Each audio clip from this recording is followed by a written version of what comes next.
औते राखी के पावन त्योहार बहिन जल्दी हम आइब जेबो गाम। बहिन तू ही छ हमर कुमार औते राखी के पावन त्योहार बहिन जल्दी हम आइब जेबो गाम।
सावन के पावन महीना चलिए वो गाम बहिन हम जहिन तहिना।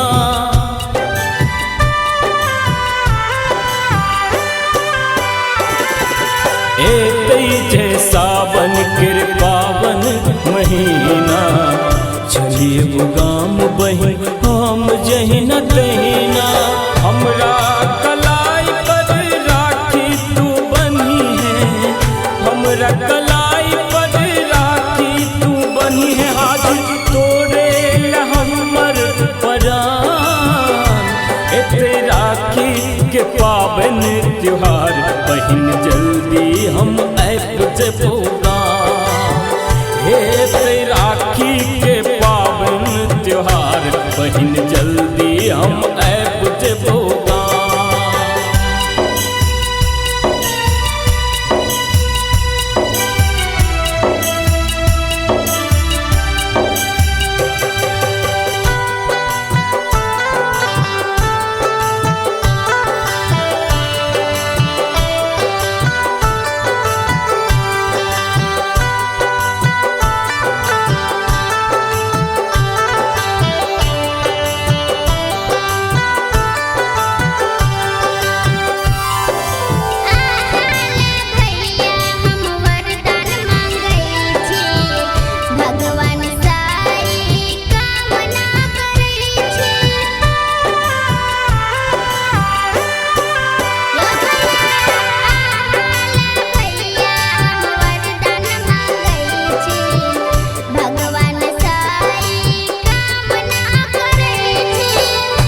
स्नेह के डोरी बांध कर रखबो हम बड़ जोरी।